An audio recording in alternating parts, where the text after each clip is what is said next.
The United States has been avoiding using the word ceasefire during UN votes on the war between Israel and Hamas, but they're using tougher language now. The US has proposed a draft resolution at the UN Security Council calling for a temporary ceasefire as soon as feasible. Now, the United States resolution also opposes Israel's plans to attack the overcrowded city of Rafah. It says the assault would harm civilians and push them into neighbouring countries. Now, it's not clear when or if the text will be put to a vote, but either way, it still intends to veto another measure calling for an immediate pause to the fighting. Well, let's get more from our correspondent Jenny Hill, who is in Jerusalem for us. Jenny, what more do we know about this US resolution? Well, we know that it warns against, as you say, that planned ground offensive in the southern city of Rafah, saying that such a move on the part of Israel could threaten the peace and security of the region. The US is Israel's closest ally, but we have seen in recent days and weeks a real shift in tone and language, and it looks as though the Biden administration is starting to run out of patience as Benjamin Netanyahu, the Israeli Prime Minister, continues to defiantly ignore international calls for restraint in his military operation in Gaza, launched, of course, in response to those October 7th attacks. Now, look, he's insisted that he has to go into Rafah, where he says there are still battalions of Hamas fighters. Just yesterday, the Israeli government said that if Hamas doesn't return all Israeli hostages within the next 3 weeks, it will go ahead with that offensive. And that seems to have really prompted a bit of a flurry of international efforts to try to get Israel to rethink its strategy, try to calm this situation down. Just yesterday, all but one of the EU's member states issued a formal statement calling for an immediate humanitarian pause in fighting. And we learned this morning that reportedly the US's top Middle East advisor is due to travel to the region to hold talks in both Egypt and Israel.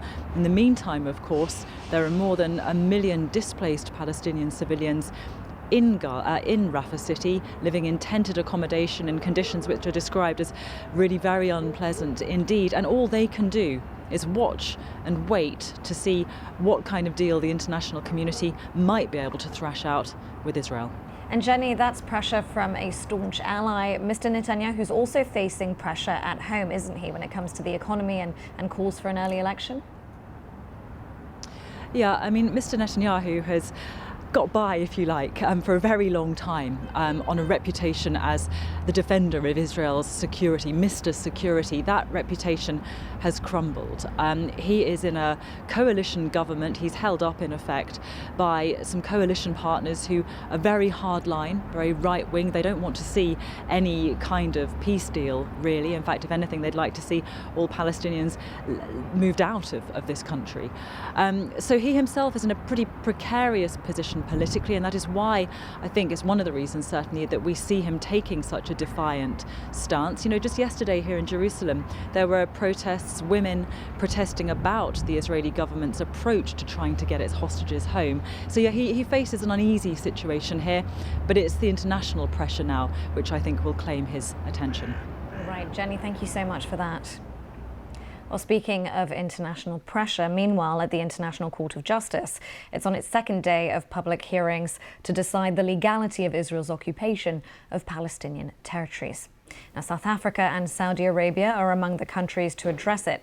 Yesterday, the UN's top court heard from the Palestinian delegation. Israel has declined to take part. So let's speak to our correspondent, Anna Holligan, who is at The Hague for us. Anna, thank you for your time. What did we hear from the Palestinian foreign minister?